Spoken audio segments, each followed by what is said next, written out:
Well, hello, dear viewer. Once again, 'tis I, Unclejona, doing some beer reviews and generally talking some old toot. It's an old charter or something, apparently. And today's beer review is another one from the Angels of the North edition of a Beer 52 magazine. Um, and this one, yeah, this one's a bit weird. I always think it's weird, and I'll tell you why. But it is by these guys, Northern Monk, and there is a good article in here. Doesn't actually say who it's by, but it's quite a good article about how things change over time, which I think is pretty cool. And the best bit about this whole article, I think, is this photo here, which hopefully it might focus on. There we go. There are three different cans for the beer, for their beer Faith. And you can see 2015, 2019, 2020, and how the can and the colours and everything have changed over time, which I think is really, really interesting. And that's only 10 years as well. Um, there's nothing about the beer in there, unfortunately, so I'll put that down. But I think it's really interesting how marketing and labeling of beers and even colours of packaging that type of stuff changes a lot more frequently than we all think.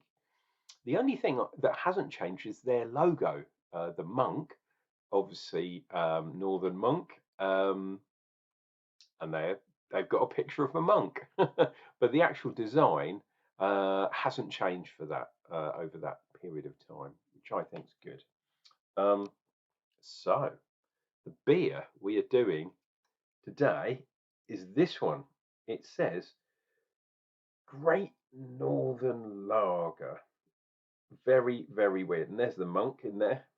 Um, it's a 330 can at 4% ABV. And obviously, it's by Northern Monk. Um, and yeah, the weird thing that I was going to say to you is Northern Monk are based in Leeds. Okay. I don't know about you, but I don't think Leeds is that north.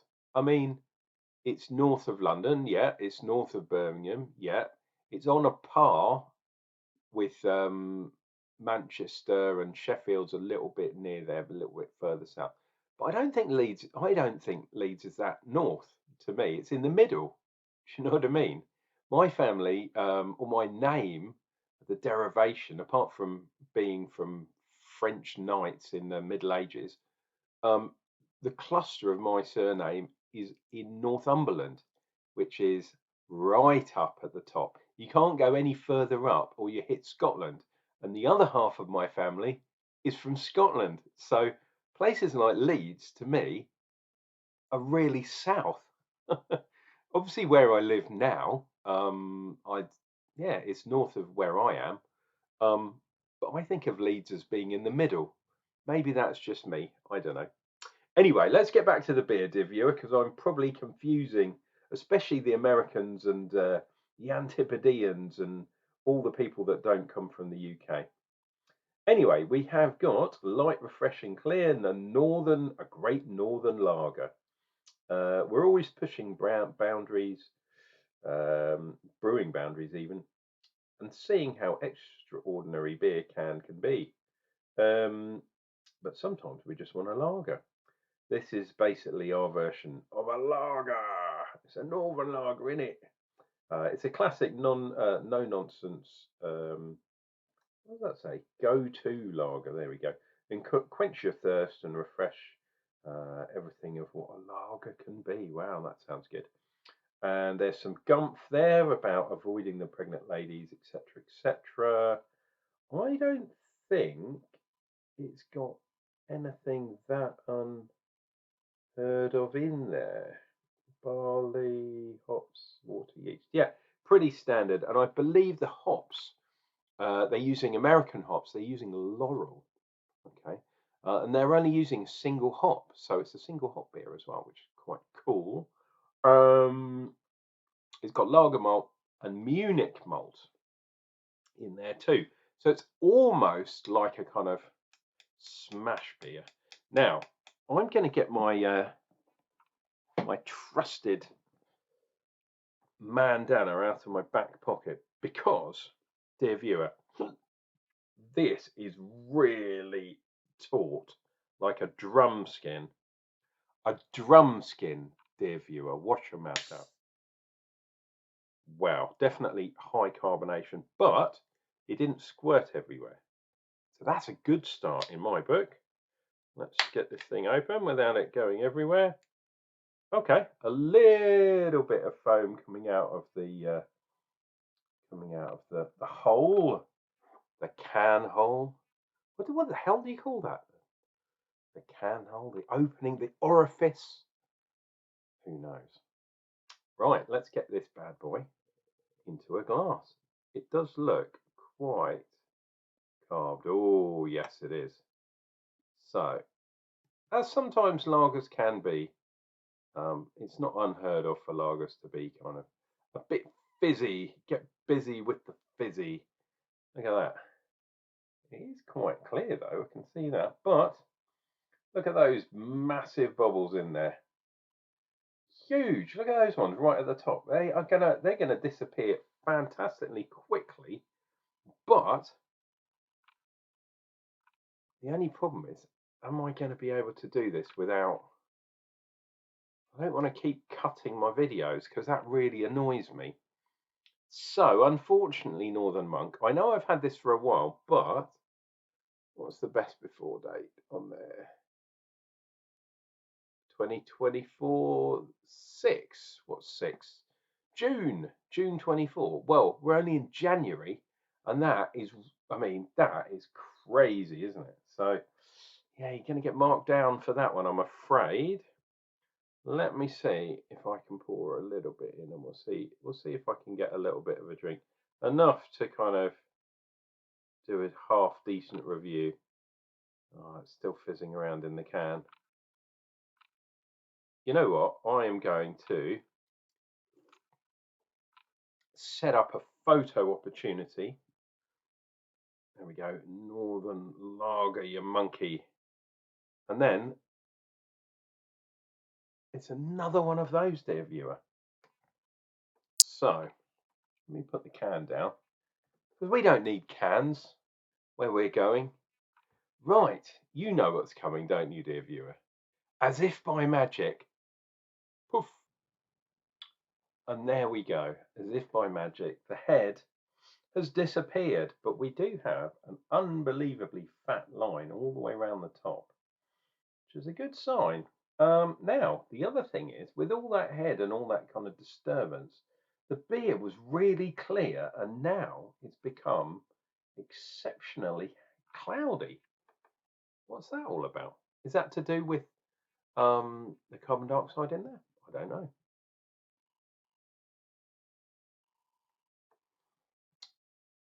This is a similar hop to lemon drop. That's Laurel, by the way. It's got that kind of lemon, maybe lemon balm or lemon stick, that Thai stuff that you put in your curries and that kind of stuff. It's got that kind of thing. It's a citrus thing, but it's like it's almost like a spicy kind of citrus, not a citrus fruit, which is interesting. Okay, so let's dive in. Look at that head. It has actually disappeared to a big degree. Just now it looks like a can of iron brew. Is that really weird? That's not like a normal, it's not a normal lager color, but it's like almost like a glowing kind of yellow, bordering orange, that kind of thing. Right, where am I going to avoid getting a mouthful of the head? Right, we'll go for this side. If you haven't subscribed, why not do it now? Click like as well. See more videos where I have huge heads and I miraculously make them disappear. Cheers and beers, dear viewer.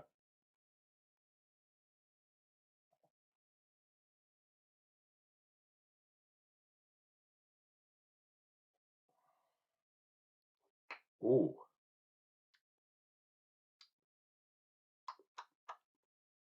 okay. So the carbonation has kind of petered out. This is not a smooth lager at all. Now I don't know if it's because of the the excessive carbonation, but I'm I am getting lemon, but I'm also getting like homebrew twang to this beer. Um, Not in a good way. There's like a metallic thing going on there. Um, mm, yeah, I don't know. Ugh, I don't really like this beer, to be honest. It's not like a normal lager. I'm not just saying that because this is supposedly a lager. I actually really wanted to like this beer, but it's a wrong un. It's not a good beer at all.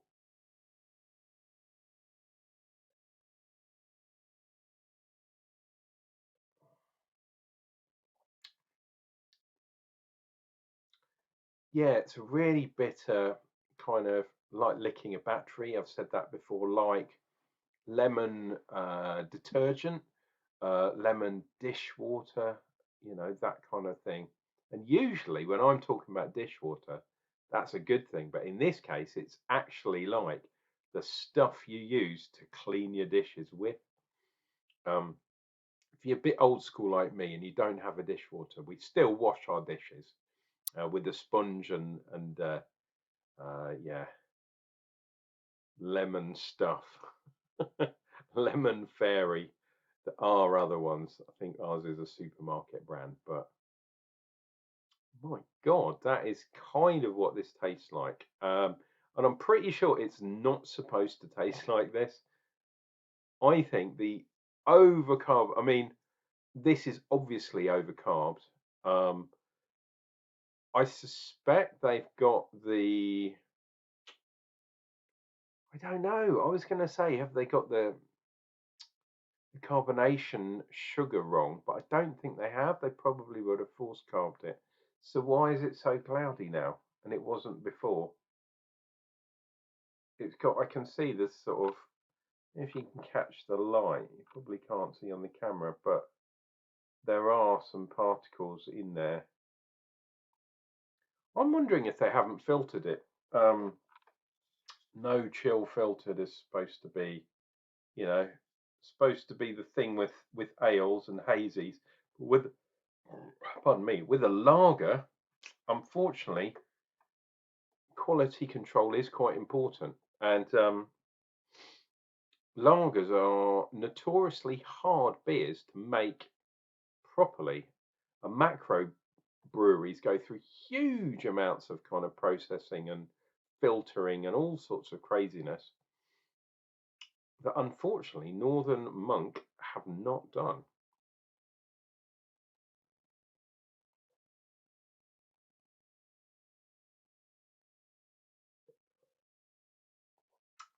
Yeah, yeah, not nice, not nice at all.